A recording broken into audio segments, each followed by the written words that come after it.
Welcome to Plus One Forward, the podcast powered by the Apocalypse, where we talk about tabletop role-playing games using or inspired by the Apocalypse engine.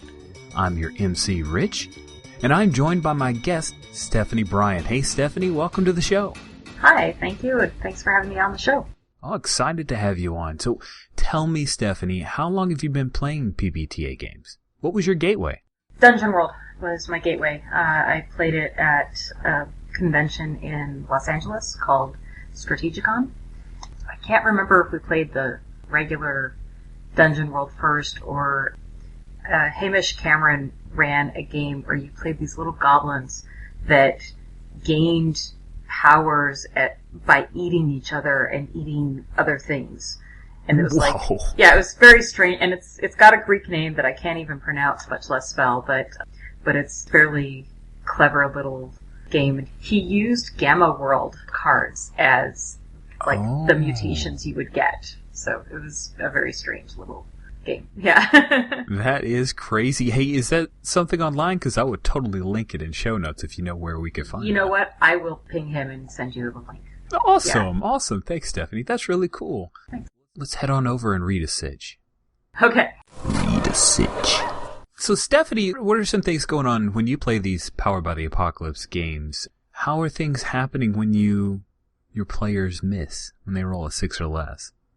This is one of my weaknesses as a Powered by the Apocalypse GM, which is that I like for the players to roll the dice a lot. And part of that is just, I really like them to have that feeling of, I rolled the dice, something happened. And that's, players, they get excited about that. It's almost like the action is finalized once they have to roll the dice. Because before that, they're just talking. Even though, in story gaming traditionally, just talking is the game. Yeah. But sometimes just for the feel of crunch, rolling the dice matters. And I know that I'm getting tired when I'm GMing if somebody rolls the dice and they get a 6 and I don't know what to have happen. Like, I don't know what we should do. Mm-hmm. And this comes up in forums a lot. People will say, I just don't know what to do. They rolled a 6. Now they're naked. They've lost their weapon. Their foot's about to fall off. At some point, I've lost any chance of telling a good story, and they feel really crummy. But the thing is, a 6 is a miss. It is not a failure, and a lot of people don't necessarily see it that way, or they don't realize that. And so for me, I will try, if I don't know what to do, I will have a 6 be a success that you wish you hadn't succeeded at. Oh, yeah. Now tell me about this. What do you mean, Stephanie? I would like to give you an example. This is a fantastic example. I have used this example many, many times. This has happened in play. We were playing a Dungeon World game. It's one of the very early one-shot type games where they're escaping from some slave pits. And they get to a chasm. And there's no bridge, there's no way across the chasm, and they're low level, so it's not like they have fly. And one of my players said, okay, well, I'm gonna search for, a lever or something. There's gotta be some way to, there's gotta be some sort of a bridge or something that extends out. And I said, okay, so, it's a narrow ledge that you're crawling along and reaching to find if there's a lever. And he rolls his dice, and he rolls a 5. I'm like, you find a lever. So, of course, he pulls the lever, and the lever that he looked for, that he rolled for, turns out to, tip the entire little narrow ledge that they're all standing on, over, and they fall or slide or have to catch themselves and keep themselves from falling into the chasm. Nice. There is no lever in this adventure as written. The lever did not exist until he rolled the dice. Had he succeeded, with his dice roll, had he rolled a 7 to 9 or even better, a 10 or better, the lever would have existed and it would have, brought out a bridge. Nice. That's how I like to make a 6 not, it just doesn't happen. Not happening is boring. It is not the most interesting thing you can have happen. Yeah. And it's easy as a GM to fall on nothing happened, but it stops the action of the game. the players then cast around and they don't know what to do, and they don't have a way forward. There's nothing really drawing them forward, and there's nothing pushing them forward enough for them to act. And most of these Powered by the Apocalypse games are very breakneck in pace. Dungeon World, it's like you're just constantly moving, and all of the downtime. I don't think I've ever used any of the Make Camp or Perilous Journey moves in Dungeon World. It's like, who has time for that? We spent the entire session running from wolves, Of course not. But if you can make a 6 into something that is interesting or different, or even if it's basically success at a cost, at least it's success at a cost that the players are intensely suspicious of. Because I, of course, tell my players when I explain how to play the game, I say, and a 6 or less means I will do something and you will not like it.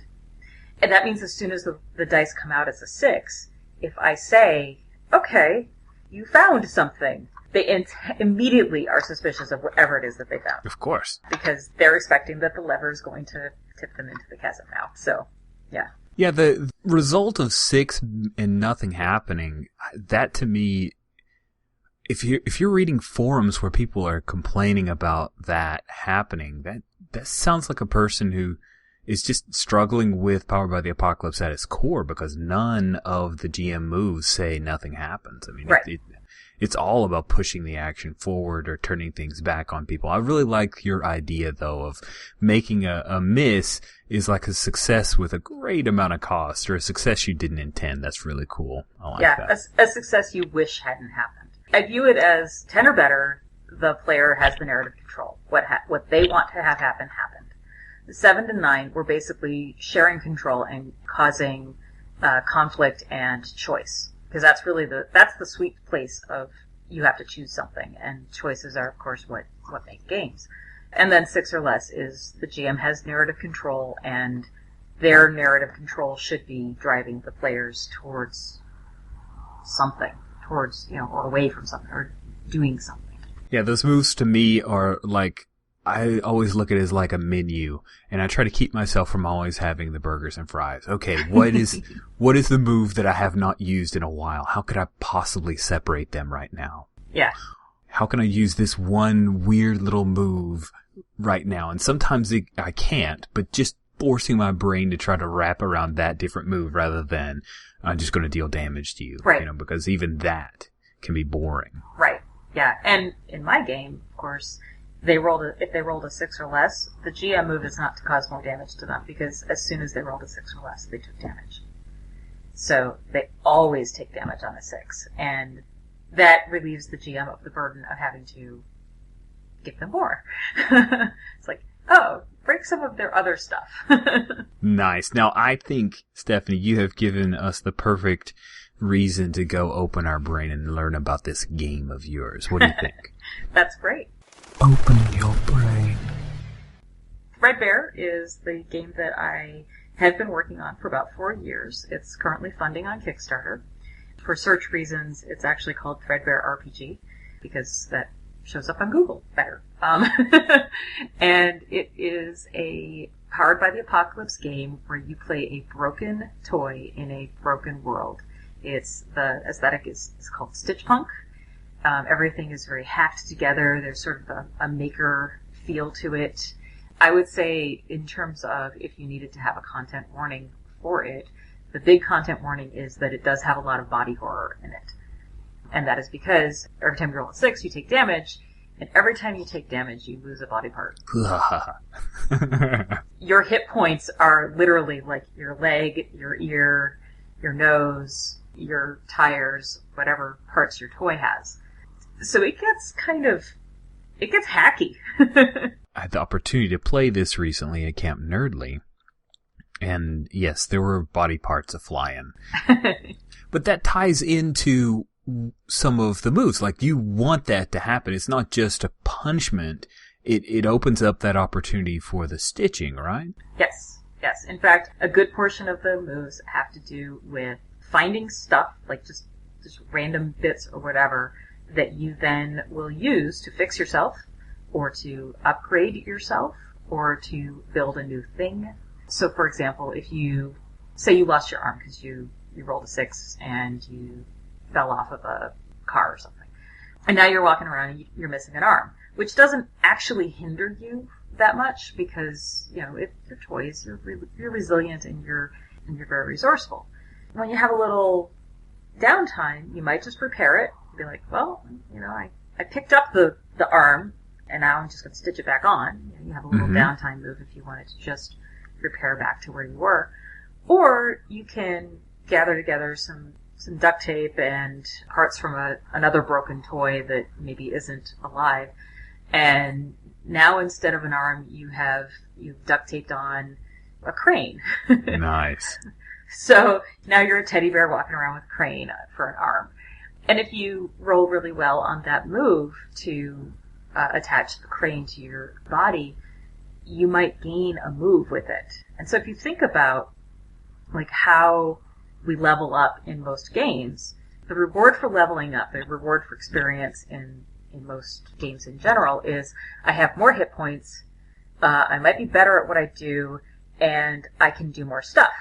And in like Dungeon World, literally, it's I have more not even I have more hit points, but I gain a move, right? Right. In Threadbare, you can literally level up 5 minutes after you start playing. Because you could say, well, the first thing I'm going to do, I'm going to ignore the big storm that's raging all around me. The first thing I'm going to do is find myself some stuff because I really, really want to have a cool hat that does something. And so, like, that could be what you spend your time doing and deciding that you're going to, like, focus on, no, I'm really focused on upgrading this part of my body.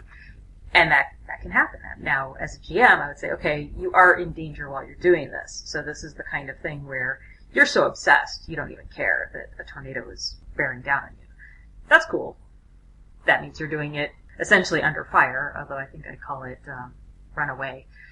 Is the avoiding damage move is called running away. But yeah, the idea is that you're doing it on the run, or you're doing it while you're hiding, or something like that. So Stephanie, I have to say, it sounds like there's a lot of custom move for all of the new parts that people are adding on. Yes. Yeah, when it comes to creating custom moves, and this is just me. Sometimes I give myself hives trying to come up with the perfect custom move. Like, I'll just freak out if I have to come up with one on the spot. Do you have some guidance, or is that a plan for Threadbare to kind of walk people through the idea of how that custom move could work? Yes. In the beta playbook, there are some guidelines for when GMs have to make up a custom move on the spot. And one of the things you do is ask the players, of course, what they are hoping for. Because a lot of times they know. Like, well, I really want my hat to do this. I want it to look like a sunflower and attract bumblebees or something. Okay, sure. So you ask them, and if it seems like it's a reasonable thing for that part to do, you just say, okay, yeah, that works. A lot of times they'll go into it specifically trying to upgrade a certain way because they are trying to meet a need as well. And you already know what the move is. It's already written.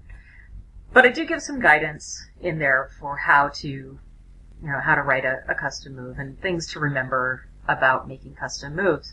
One of the things that is planned for, as I finish writing the book and working on it, that is one of the areas that I'm going to be fleshing out, is making some moves that the GMs can pull from if they need to, that kind of work out and make things interesting in play and give the players something that they can do and so forth.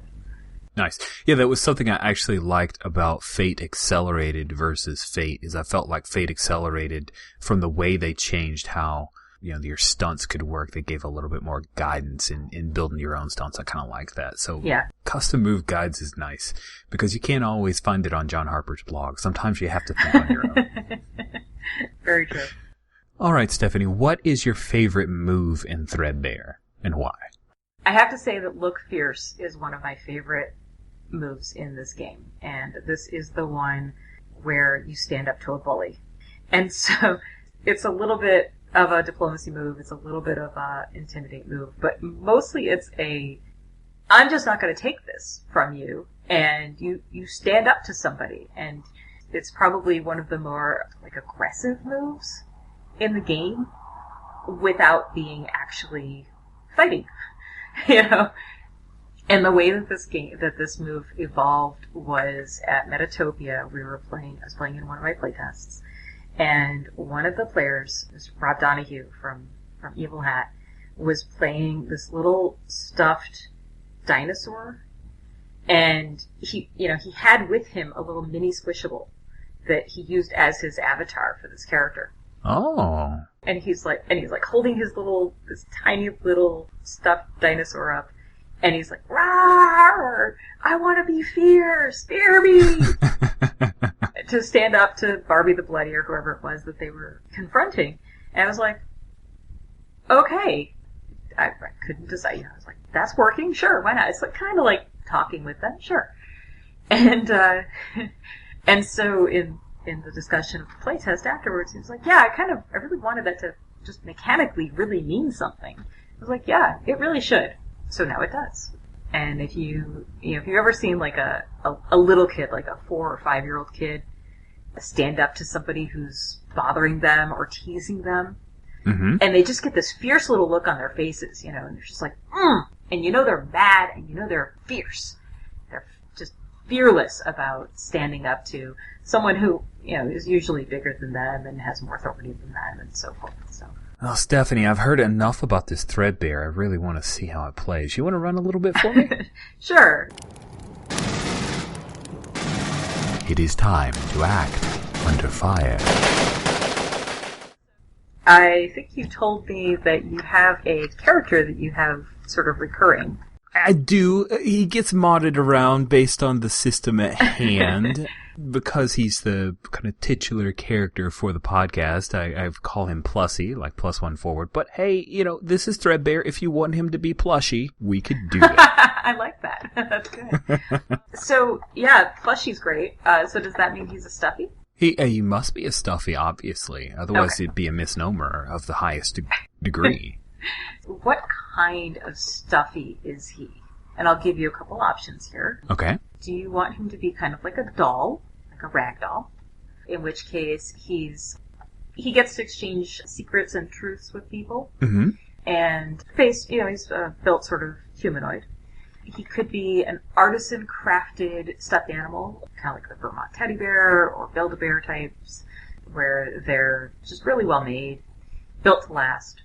Or you could be the carnival prize, which is something big and probably weird. They're not very well made, but they might not even look like a creature. They might be like, oh, it's a baseball bat, whatever. Oh, those all sound great, but I think did you say artisanal? Like artisan crafted, yeah. Yeah, the artisan crafted. I think it would be amusing.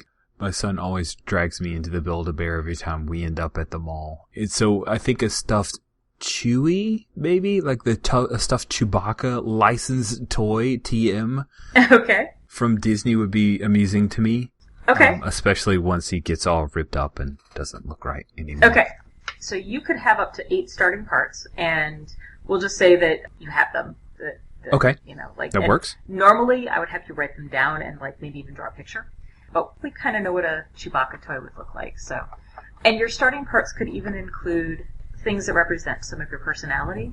So the example that I use in the playtest document, the books that you like to read, for example.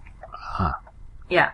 When you roll a 6 or less, you will lose a part, and you gain +1 hold, which you can use to sort of figure out or remember the history or origin of someone or something. Okay. That's your special thing. And you've got +1 to everything because you're a plushie. That's right. All right, plushie. So here you are. You are in a very special machine called the Ride.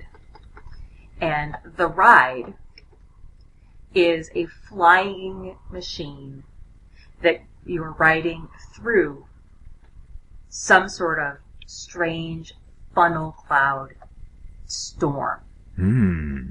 Are you here because you are here for thrill-seeking, science, or a race? I think it's a race. This is... Excellent. I've heard this is like the Kessel Run.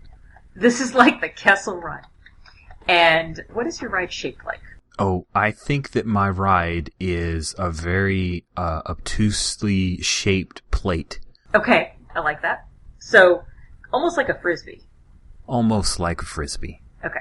And your adversary is a group of little hard plastic dinosaurs, and it's named Derro the Dinosaurs. All right. And Derro the Dinosaurs is racing you in this funnel cloud. And whoever makes it out with the most parts left wins the race and gets the special funnel cloud trophy. Nice. It's like a crazy demolition derby. I'm all about it. It's like a crazy demolition derby. And and Derro the Dinosaurs, and in addition to the trophy, you get the ride. You would get Derro's ride, and Derro would get yours. Oh, so, man, we're racing for pink slips? This is crazy. For pinks, yes. So Derro the Dinosaur is actually ahead of you just a little bit, mostly because, like, one of his dinosaurs, their dinosaurs, has a little, like, glider wings that he's using to ride the storm, the air currents. What are you going to do to try to catch up to him? Oh, well, I don't have to be the fastest. I just have to be faster than slowest or something like that. I'm going to break off part of my plate and try to fling it ahead and take out that glider, because if he doesn't have wings, he's going to be slow like me. Okay. Now, you're trying to just damage his, basically his ride, right? Yeah. Okay. Because obviously, I mean, you wouldn't be fighting him. You guys don't really have any particular beef with each other. No, I don't want to damage it even that bad, because I'm going to end up with it. Because you're going to end up with that, right? And it's a good thing, because actually part of your plate broke just a few seconds ago, but you managed to grab it. Oh, sweet.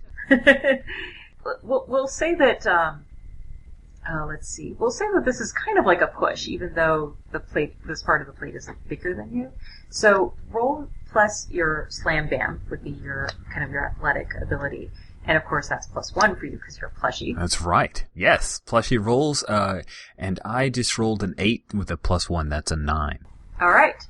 So, on a 7 to 9, you fall down, and you can pick one. Take damage to a part, drop your stuff, or get lost and separated from the rest of your team. Now, obviously, you're a solo, so in this case it would be get lost and separated from your ride. Oh my. I think I'm going to drop a thing. Maybe I drop that piece, or is it going to get worse? Yeah, I think since you were flinging it does not boomerang back. You see it go flying off into the funnel cloud.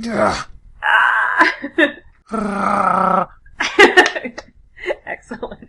So here you are. You're still on your plate, and it did ricochet off of the glider. You see that the little dinosaur goes spinning towards like the center of the funnel cloud, and you see him start falling really fast, and he screams. And it's not the scream of somebody who's enjoying his race. Damn, fine. I'm gonna dive after the one. I can't. This is just for pink slips. This is a plate. I'll find other plates. Okay, I'm gonna dive after him. All right, you're gonna ride your ride down into. And so normally this would be the ride would have stats, and you would roll +1 of your stats. So we'll say that your stats all have +1 as well, because you're plushie. Woohoo! So go ahead and roll. It's called when you try to catch someone or something, and you're rolling plus visibility. All right, I'm going to roll +1. Here we go. Oh, that's not so good. It must be really, really dark in here. I just rolled a 4 with +1. That is a 5, a failure. Okay, so this is a miss. Not necessarily a failure. Ooh. So you go diving after him, and as your plate dives into the center of the funnel cloud, you pass him by, and he grabs hold of the side of the plate with all of his little claws. But you realize that you have entered the center of the funnel cloud. So this would be called the eye of the storm, and it is eerily calm, and your plate just hits the ground super hard. Oh. Man, that's kind of amazing. It's kind of amazing. And you and Derro are looking at each other with your broken plate in the center of the funnel cloud. What do you do? I guess the race is over. The race is over, but this funnel cloud's going to catch you up in a second. So it's still moving? Yeah, So and don't stationary? forget, you also lost one part. Oh, yeah. So I look down into my little bandolier, and I see that I lost my little ticket. I had an IOU ticket for a life debt. Somewhere up in the storm. Somewhere in the storm. Oh, man. All right, Derro, we got to get out of here. Okay. Yeah, let's see if we can hold the plate together, maybe? Or do you have any tape?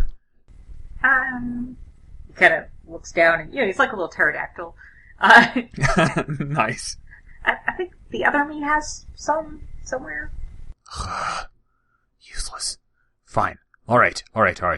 I'm going to see if I can maybe whittle down what little plate we have left, and maybe he can help out by using his wings, and we can get aloft. And I'll just kind of the plan is, if I can make this plate at all airborne, okay, we can work together, and I'll just get a run-a-go and jump straight into the cyclone and hopefully get picked up again. So the two of you together, so he basically hangs on to you, like, on your back, and holds the plate. There's like half the plate is left, right? So it's kind of like a half circle. Nice. And so he holds it onto you, kind of mimicking his own wings. Ah. And you kind of feel his little claws clinging on. So go ahead and roll a jury rig, and the stat for that is your scrounge, which would be +1 because you're plushie. That's right. So easy with plushie. Right? All right, here we go. Oh my goodness! I just rolled a 5 + 1 is a 6. Okay, so the two of you are like hanging on, and again you lose a part. So pick apart His bandolier. He's completely naked now. You know what it is? You use your bandolier to strap on the plate. Nice. I love it. Yeah, but the plate is wobbly and hazardous, and you're not quite sure this is going to work. Are you ready to try? Of course I'm ready to try. What All are we right. going to do? This is a race. This is a race. Well, this is a race, and now you're inside a funnel, so. All right, so we're going to say that this is essentially you're running away from the storm, kind of. Okay, yeah, definitely. You roll skedaddle, which is +1 for plushie. All right. And this is you basically like flinging yourself acrobatically into that storm. Sweet. Okay. Finally. I just rolled a 7 + 1 is an 8, so All right. some success here. Right. All right. So you fling yourself into the funnel cloud, and as you catch some wind, so a buffeting wind, you find that you've been pushed behind the rest of Derro's dinosaurs. Oh man. Okay. But this little piece, the pterodactyl guy, he's all right. He's still on the plate. Yeah, he's still clinging to your back. He's actually helping to hold the plate on. Sweet. I really I think Plushie is considering maybe this race is not the best of ideas, and if I lose, he gets half of a plate. So I think I'm just going to kind of duff it at this point. Okay. So you're going to just cruise to safety? Yeah, I'm going to cruise to safety, make sure Okay. the little pterodactyl guy's okay. We'll call off the race. He gets his half of a plate. It's fine. Okay, well, you do that, and after you guys land and everything, you and little pterodactyl Derro says, "Thank you for saving me. I wouldn't have made it out of there without you." Oh, well, you might have made it out. Probably, sort of. You're welcome. And he convinces his dinosaur pals that really they would have had to forfeit the race if you hadn't saved him. So call it a draw. All right. That sounds great. Cool. He'd say as I undo my little bandolier and put it back on. Okay. And that is the very quick demo version of Threadbare. Fantastic. The quick and dirty Threadbare. That was fun. Thank you so much, Stephanie. Thank you. Thank you for playing and bringing plushie to the table. I love that. Awesome. This episode comes out on the 1st. You will have a week to check out the Kickstarter, and the Kickstarter is funded, so it's definitely a thing that's going to come to life. Do you have any unlockables that are still out there? If you got everything unlocked as far as stretch goals? Oh no, in fact right now we're working on a stretch goal for more adventures, some more playbooks, although part of that is just part of the core book of what's already planned. We're going to have some more different character styles that you can play, and a few more crafting tutorials to make stuffed animals and also socks, because of course you can play a sock. Thank you so much, Stephanie, for coming on Thank Plus you. One Forward. Thanks for having me. It was really, really fun. Plus One Forward is a production of the Gauntlet community and Richard Rogers. You can find us on gauntlet-rpg.com or follow us on Twitter at GauntletRPG. The games mentioned on this show use the Apocalypse engine, which is a creation of Vincent and McGay Baker. The music for Plus One Forward is from the Savage Arl Hotbed CD Gomi Daiko. The songs used are Gomi Daiko Metal version and Process. You can find more amazing tunes by Savage Arl Hotbed on their website, savagearlhotbed.com.